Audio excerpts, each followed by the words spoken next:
My name is Clara, and I was born in a small village where people didn't dream big, and most girls got married young and never left. We didn't have a lot of money, and most days we ate simple food like bread and soup. But my mother always said, Clara, you are not meant for a small life.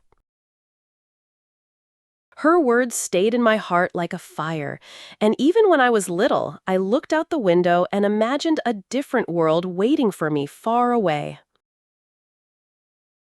My father died when I was only 7, and my mother worked in a sewing shop to keep us alive. I didn't have toys or pretty dresses, but I had books from the small library at school, and those books became my treasure. Every day after chores, I read stories about people who changed their lives, who went from nothing to something great. And I said to myself, if they can do it, maybe I can too. When I turned 16, I got a job cleaning a small shop in the town near the village. I woke up early, walked 1 hour to reach the shop, worked all day, and walked back home at night. I was always tired, but I listened carefully when the shop owner talked about selling things, about money, and about customers. I didn't understand everything, but I paid attention, and I started to learn how business worked, little by little, every single day. One day, the owner saw me watching him write numbers in a notebook, and he said, Clara, do you want to learn how to do this? My heart jumped. I nodded quickly, and he started showing me how to keep track of the sales, how to talk to clients, and how to order new products. I started staying later and working harder, not for money, but for knowledge, and every day I grew more confident and more curious. After 1 year, he told me, Clara, I think you can run this shop better than me. I thought he was joking, but he gave me the keys one day and said he was going to the city for a few months. I was afraid, but I also felt excited. I cleaned the whole place, changed how things were displayed, and talked to every customer with care and a smile. Sales started to go up, and when the owner came back, he was shocked. He said, Clara, you have a gift for this. But I didn't feel proud yet because I knew I still had a long way to go. I saved every coin I earned, and at night I read books about business, marketing, and money. I didn't have internet at home, so I went to the town library and read everything I could find. I started dreaming not just about leaving the village, but about owning my own shop one day, maybe even something bigger. When I was 21, I left the village with only one bag, 2 dresses, and my savings. I moved to a city where I didn't know anyone, but I found a small room to rent and got a job in a busy clothing store. The store was loud and full of people, and I was scared at first, but I told myself, you have to try, or you will always wonder. I worked hard, learned fast, and asked many questions. One day, the manager got sick, and they asked me to handle the front desk. I smiled at every customer, helped them find what they needed, and managed the workers like I had done back in the village shop. After that day, they gave me a better position, and my salary increased. I didn't buy nice clothes or expensive food. I still saved everything, because in my heart, I was building something, even if nobody could see it yet. After 3 years in the city, I had enough money to rent a small space and open my own shop. It was not in the best part of town, and it was very small, but it was mine. I painted the walls, decorated the windows, and chose every product with care. On the first day, I only had 5 customers, but I smiled like I had 100. I gave each one the best service, and slowly, word began to spread. In 6 months, I had regular customers who told their friends, and my little shop started to grow. I used social media to show my products, and I talked to every person like they were important, because they were. I opened a second shop after 1 year, and then another. People started calling me the girl who came from nothing, but I didn't like that. I came from love, from courage, and from a mother who told me I was not meant for a small life. One day, I was invited to speak at a local event for young women who wanted to start their own businesses. I was nervous because I had never spoken to a big group before, but when I stood on that stage and looked at all the hopeful faces, I remembered myself at their age. I told them everything, not just the success, but also the struggle, the fear, the nights I cried, and the mornings I wanted to give up. After that speech, something changed in me. I didn't just want to grow my shops, I wanted to help others do the same. I started a small program where I taught girls from poor areas how to manage money, how to plan a business, and how to believe in themselves. Some of them had never heard someone say, "You can do this," and when they looked at me, I could see their fire beginning to burn, just like mine did long ago. A year later, one of those girls opened her own tiny bakery, and she called me crying with joy. She said, "Clara, you showed me the way." I sat in my office that night and looked out the window, and I felt something I had never felt before. Not just success, but purpose. I realized I was not just building a business anymore. I was building a bridge for others to cross. And that made me happier than any amount of money ever could. Of course, not everything was easy. There were months when sales dropped, when employees quit suddenly, when suppliers didn't deliver on time, and when I doubted my decisions. But I had learned long ago that problems are not the end. They are part of the journey. Every challenge made me stronger, and every mistake taught me something new. I always said to myself, this is not the end, it is just another test. When I turned 30, I opened a beautiful office in the heart of the city.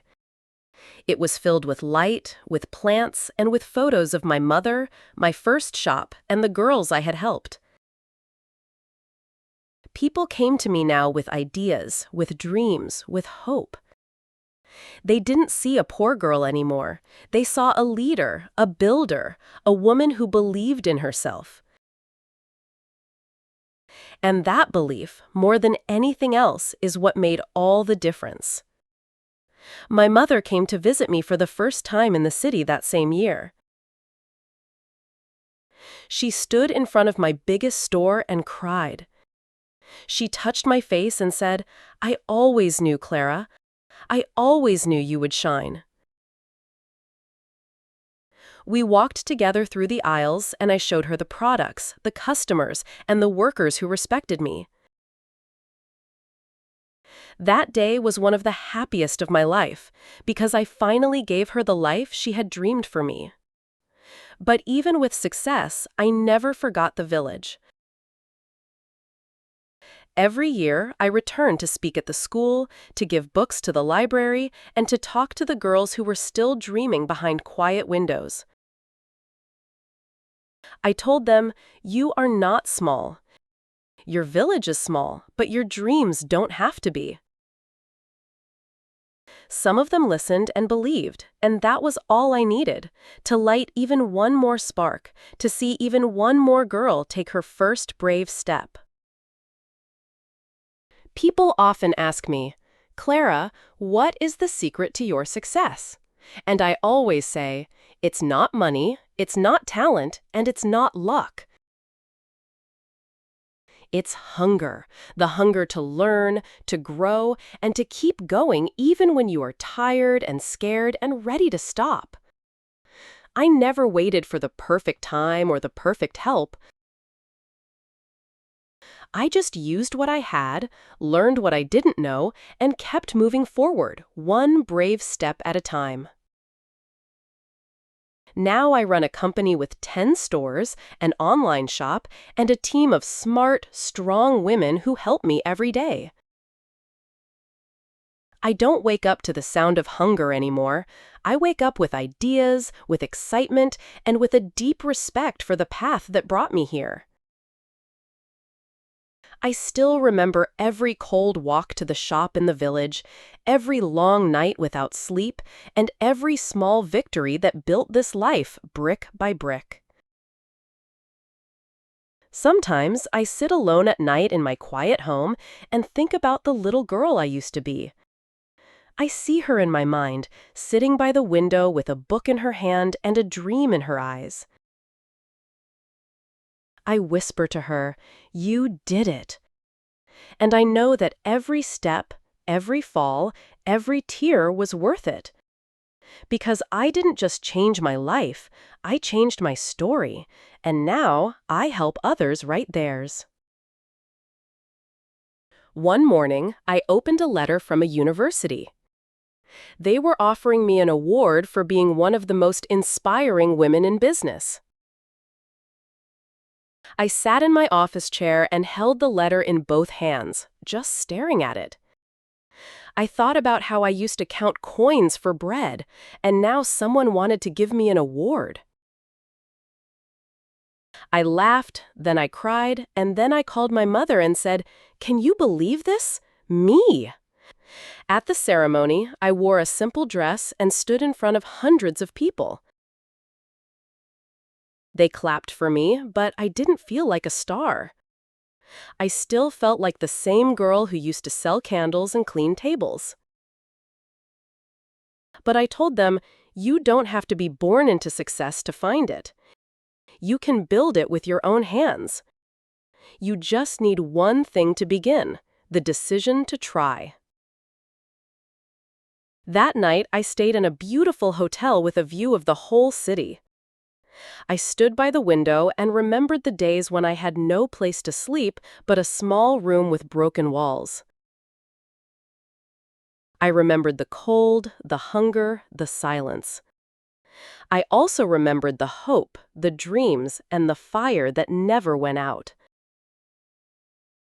I smiled and whispered to the city, I made it here.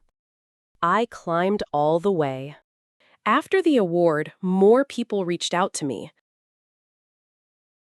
They wanted to interview me, work with me, and partner with my company.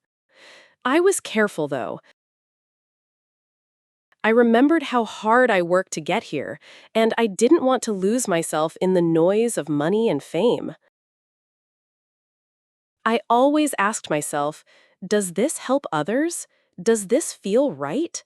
If the answer was no, I said no, because success is not just about growing big, it's about growing true. I decided to write a book about my journey. I didn't want to make it fancy or complicated. I wanted it to feel like I was sitting in a room with the reader, just talking like friends. I wrote about every pain and every joy, about the little girl in the village and the woman I had become. When the book came out, people said, "Clara, this gives me hope." And that, to me, was the biggest reward of all. One of the most beautiful moments in my life was when a woman came to my office and said, "I read your story. I left my bad job. I started a new life. You gave me courage." I hugged her and said, "No, you had the courage already. I just reminded you." That is what I always wanted to do. Not to be famous, not to be rich, but to be useful, to be a light when someone else is lost in the dark. Now I work less with products and more with people. I give speeches, visit schools, support new businesses, and help women believe they are strong. I tell them, no one gave me a golden key. I made my own key and opened every door myself. I remind them that life is not fair, but it is full of chances. And even if you come from nothing, you can still build something beautiful. I still walk through my stores quietly, just like I used to walk through the market as a child. I watch the workers smile, the customers shop, and I feel something strong in my chest. I don't need to own everything in the world. I just want to be proud of what I've built, and I want to keep building more, with heart, with care, and with the same fire that carried me through the hardest days. Sometimes people ask me if I ever feel lonely, and I tell them, yes, sometimes I do. But then I remember that I am never really alone. Every girl I helped, every family I fed, every life I touched, that is all with me. They are part of me, and I carry them with me every step I take. I may have started this journey alone, but I walk now with a whole world of hearts behind me. So now, when I look in the mirror, I don't just see a businesswoman. I see a survivor, a dreamer, a fighter, and a giver. I see a girl who didn't wait to be saved. She saved herself. And I say to her, well done, Clara. You didn't just change your life. You made it shine. And if you are reading this, wondering if you can do the same, I want you to know, yes, you can. Start now.